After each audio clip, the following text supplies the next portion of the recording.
ನಮಸ್ಕಾರ ಸ್ನೇಹಿತರೆ, ಕಾಫಿ ಟೈಮ್ಗೆ ನಿಮ್ಮೆಲ್ಲರಿಗೂ ಸ್ವಾಗತ. ಹೇಗಿದ್ದೀರಾ ನೀವೆಲ್ಲರೂ?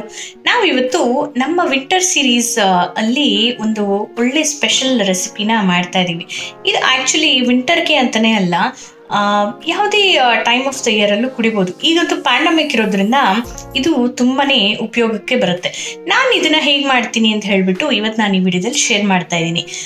ನಿಮಗೆ ಈ ವಿಂಟರ್ ಸೀರೀಸ್ ಏನು ಅಂತ ಗೊತ್ತಿಲ್ಲ ಅಂದರೆ ನನ್ನ ಎಲ್ಲ ವಿಂಟರ್ ಸೀರೀಸ್ ವಿಡಿಯೋಸ್ನ ಲಿಂಕ್ನ ನಾನು ಡಿಸ್ಕ್ರಿಪ್ಷನಲ್ಲಿ ಲಿಂಕ್ ಮಾಡಿರ್ತೀನಿ, ಹೋಗಿ ಚೆಕ್ಔಟ್ ಮಾಡಿ ಅದನ್ನು. ನಾನು ಒಳ್ಳೊಳ್ಳೆ ವಿಂಟರ್ ವಿಡಿಯೋಸ್, ವಿಂಟರ್ ರಿಲೇಟೆಡ್ ವಿಡಿಯೋಸ್ನ ನಾನು ಅದರಲ್ಲಿ ಆ್ಯಡ್ ಮಾಡ್ತಾ ಇದ್ದೀನಿ. ವಿಂಟರ್ ಸೀರೀಸಲ್ಲಿ ನಾನು ಇವತ್ತು ಈ ರೆಸಿಪಿನ ನಿಮ್ಮ ಜೊತೆ ಶೇರ್ ಮಾಡ್ಕೋಬೇಕು ಅಂತ ಹೇಳಿಬಿಟ್ಟು ಈ ವಿಡಿಯೋನ ನಾನು ನಿಮ್ಮ ಜೊತೆ ಹಂಚ್ಕೊತಾ ಇದ್ದೀನಿ. ನಿಮಗೆ ಈ ವಿಡಿಯೋ ಇಷ್ಟ ಆಗುತ್ತೆ ಅಂತ ಅಂದ್ಕೊಂಡಿದ್ದೀನಿ.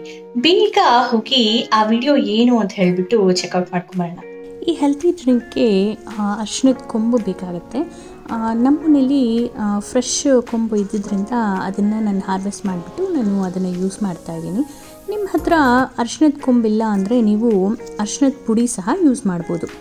ನನಗೆ ಇಲ್ಲಿ ಇಂಡಿಯನ್ ಸ್ಟೋರ್ಸಲ್ಲಿ ಮೊಳಕೆ ಬಂದಿರೋ ಅಂಥ ಅರಿಶಿಣದ ಕೊಂಬು ಒಂದು ದಿವಸ ಕಾಣಿಸ್ತು. ಸರಿ ಅಂತ ಹೇಳಿಬಿಟ್ಟು ಅದನ್ನು ತೊಗೊಂಡ್ಬಂದು ಈ ರೀತಿ ಮಣ್ಣಲ್ಲಿ ಹಾಕಿದ್ರೆ ಸೂಪರಾಗಿ ಅದು ಕೊಂಬು ಬೆಳೀತಾ ಹೋಯಿತು.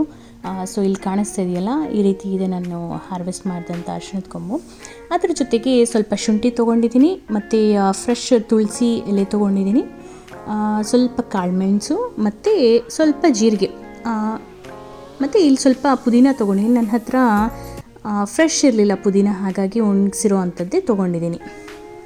ಈ ಕಾಳು ಮೆಣಸು ಮತ್ತು ಜೀರಿಗೆಗೆ ಅಳತೆ ಇಲ್ಲ ಸ್ನೇಹಿತರೆ, ನಿಮಗೆ ಎಷ್ಟು ಖಾರ ಬೇಕನ್ಸುತ್ತೋ ಅಷ್ಟು ನೀವು ಯೂಸ್ ಮಾಡ್ಬೋದು.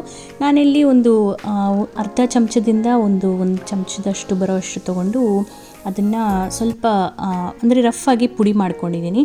ಈ ಅರಿಶಿಣದ ಕೊಂಬು ಸ್ವಲ್ಪ ಜಜ್ಜಿಕೊಂಡು, ಅರಿಶಿಣದ ಕೊಂಬು ಮತ್ತು ಶುಂಠಿನ ಎರಡರನ್ನ ಸ್ವಲ್ಪ ಜಜ್ಕೊಂಡಿದ್ದೀನಿ.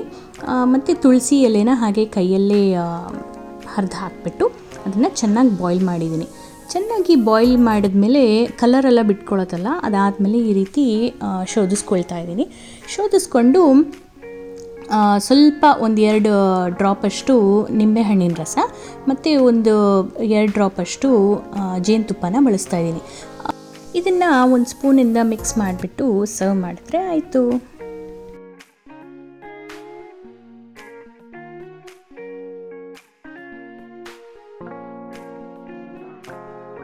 ನೋಡಿದ್ರಲ್ಲ ಸ್ನೇಹಿತರೆ, ನಾನು ಹೇಗೆ ಈ ಇಮ್ಯುನಿಟಿ ಬೂಸ್ಟರ್ ಡ್ರಿಂಕ್ನ ಮಾಡ್ತೀನಿ ಅಂತ ಹೇಳ್ಬಿಟ್ಟು.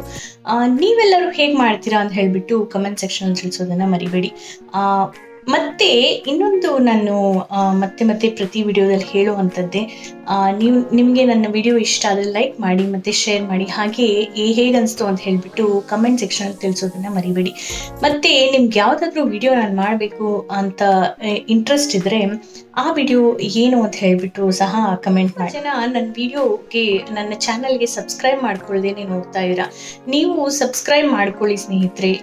ನೀವು ಸಬ್ಸ್ಕ್ರೈಬ್ ಮಾಡ್ಕೊಂಡಾಗಲೇ ನನಗೆ ಸಾಕಷ್ಟು ವಿಡಿಯೋಸಲ್ಲಿ ಇಂಟ್ರಾಕ್ಷನ್ ಸಿಗುತ್ತೆ. ನೀವು ಲೈಕ್ ಮಾಡಿದಾಗ ಇನ್ನಷ್ಟು ಜನಕ್ಕೆ ಅದು ಶೇರ್ ಆಗುತ್ತೆ. ನೀವು ನನ್ನ ವಿಡಿಯೋಸಲ್ಲಿ ಎಷ್ಟು ಎಂಗೇಜ್ ಆಗ್ತಿರೋ ಅಷ್ಟು ಜನಕ್ಕೆ ರೀಚ್ ಆದಾಗ ಒಂದು ರೀತಿ ನನಗೂ ಖುಷಿ ಆಗುತ್ತೆ, ನನಗಿನ್ನ ಪ್ರೋತ್ಸಾಹ ಸಿಕ್ಕಂಗಾಗತ್ತೆ.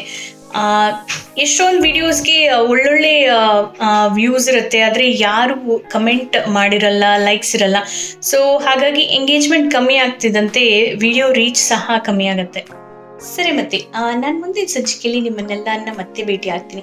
ಈ ವಿಡಿಯೋ ನಿಮ್ಗೆ ಇಷ್ಟ ಆಗಿದೆ ಅಂತ ಭಾವಿಸ್ತೀನಿ.